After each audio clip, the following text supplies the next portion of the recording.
जय हिंद दोस्तों। तो हमने पीछे पाषाण काल की लेक्चर भी कर ली और उसकी प्रैक्टिस सेट भी कर ली और इंडस वैली सिविलाइजेशन यानी सिंधु घाटी की सभ्यता भी पढ़ ली और आज इसकी हम प्रैक्टिस सेट करने वाले हैं।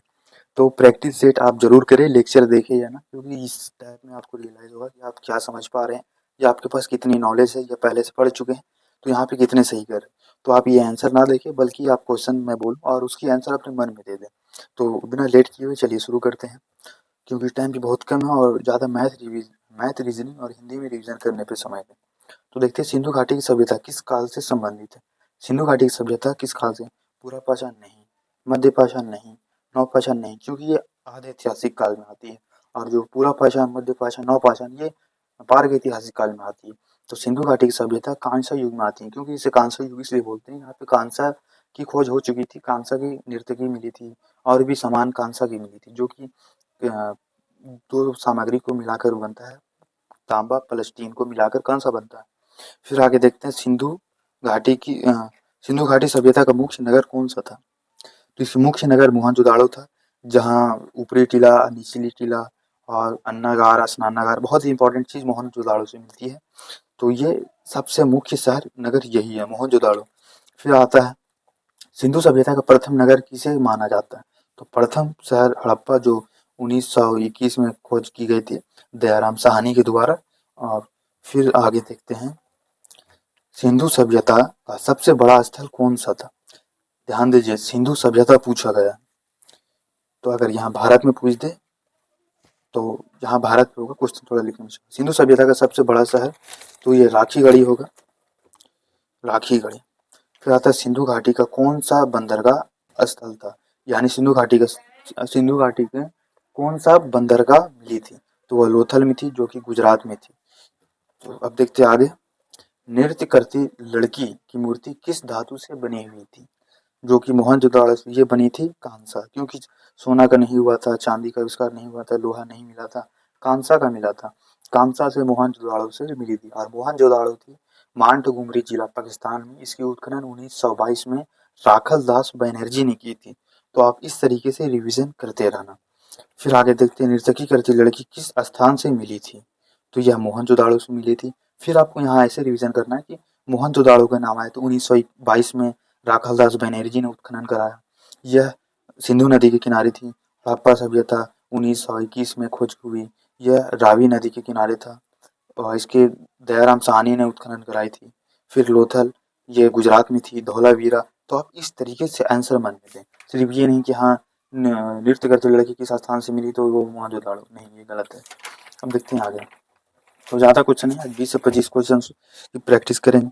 किस स्थान पर अग्निकुंड यानी फायर एल्ट्रस पाए गए थे। तो वह कालीबंगा में पाए गए थे।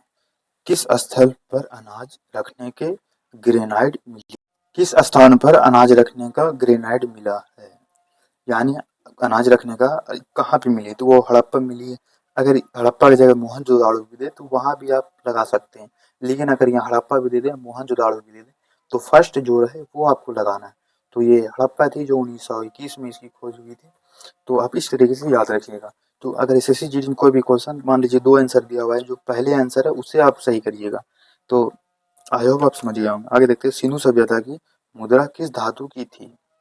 तो ये इसका आंसर ये है जी, किसी भी धातु की नहीं थी, यानी यहाँ कोई मुद्रा पाई नहीं गई है। बाकी वो मिट्टी की मुद्रा पाई गई है। तो यहाँ मिट्टी ऑप्शन नहीं है, तांबा की नहीं, सोना की नहीं, चांदी की नहीं, मिट्टी की मुद्रा पाई गई है।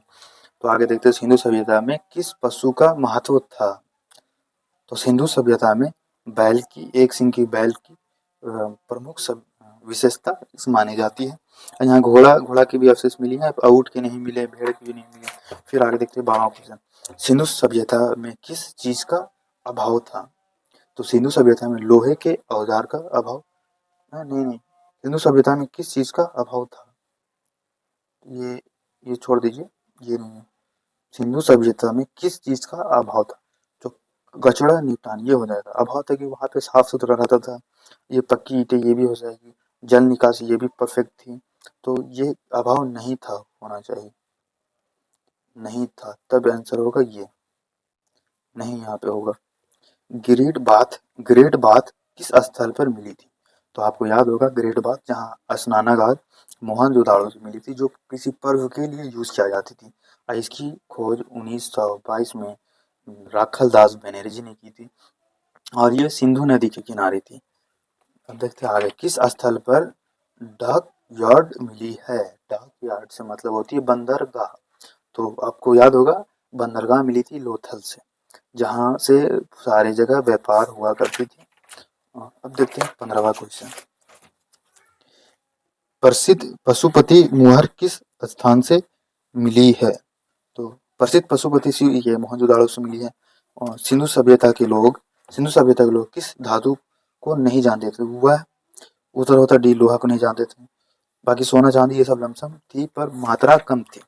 फिर आता है स्वास्तिक चिन्ह कहाँ से मिली? स्वास्तिक चिन्ह कहाँ से मिली? तो वह बनावली से मिली थी। जो स्वास्तिक चिन्ह इस प्रकार से रहता है वो जहाँ से मिली थी, क्या कहते हैं, बनावली से। फिर आता है सिंधु सभ्यता में खेती का प्रमुख फसल क्या था? जो प्रमुख फसल कपास थी, जो कि देश भर में प्रसिद्ध होती है कपास की खेती। फिर आता है कपास का सबसे पुराना प्रमाण कहाँ मिला था? तो ये मोहनजोदाड़ो में ही मिला था पुराना प्रमाण। फिर सिंधु सभ्यता का धर्म कौन सा था?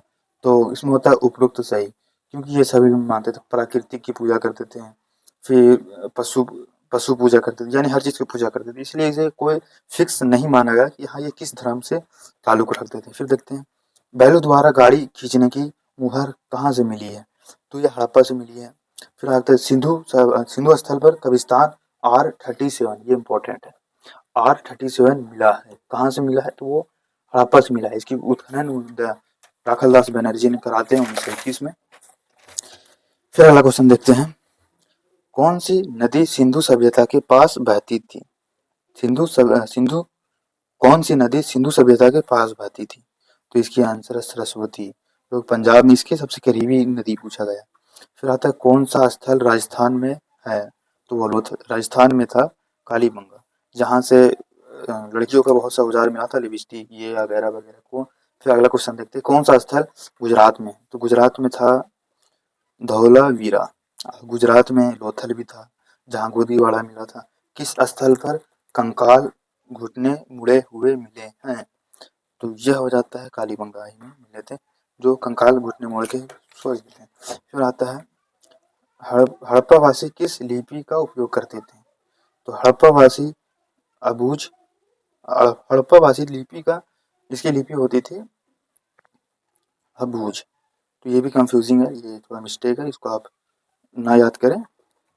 फिर देखते हैं किस स्थल पर मिट्टी की बैलगाड़ी मिली है? ये तो क्वेश्चन रिपीटेड हो गया। हड़प्पा। किसी स्थल पर लाश मिली है? यह धोलावीरा में मिली है। और अगला क्वेश्चन देखते हैं, बस लास्ट है, 2-3 क्वेश्चन है। सिंधु सभ्यता में मुख्य धातु मिश्रण क्या था? तो यहाँ कांसा का जो चला था, तांबा प्लस 3, इसे मिला के बनता था कांसा, जिसे नर्तकी वगैरह वगैरह बनती थी। फिर आता है किस स्थल से तांबे का रथ मिला है? तो यह रोपड़ से मिला है। फिर कौन सा स्थल अफगानिस्तान के पास है? अफगानिस्तान के पास सोतका को था। फिर आता है 33वां क्वेश्चन, किस स्थल पर शतरंज जैसी खेल पद्धति मिली है? यानी शतरंज जैसा खेल भी हुआ करती थी, जहाँ मोहनजोदाड़ो मिलती है। इसकी खोज 1922 में। आपको इस तरह से जो डेट हड़प्पा 1921 में उत्खनन कराई, लोथल गुजरात में थी, बनावली राजस्थान में थी, इस तरीके से याद करना, तो भी आप माइंड में फिक्स होगा। और ये आपको थोड़ा बाउंस करता होगा। आप रोजार विद अंकित की जीएस की बुक ले लें और उससे रिवीजन करें, देखिएगा इस टाइप का क्वेश्चन, इसी टाइप का क्वेश्चन बनता है। और 1-2 क्वेश्चन आपको प्रीवियस ईयर क्वेश्चन अगर देखेंगे तो 1-2 क्वेश्चन मिल जाएगी। और कल हम पढ़ाने वाले हैं वैदिक सभ्यता, वहाँ से आपको क्लीन समझ में आने लगेगी। यहाँ से आपको बाउंस करती होगी, लेकिन वहाँ से सही समझ में आने लगी। तो आई होप आप लोग भी अच्छे से तैयारी करते होंगे और मिलते हैं नेक्स्ट वीडियो में। तब तक के लिए जय हिंद।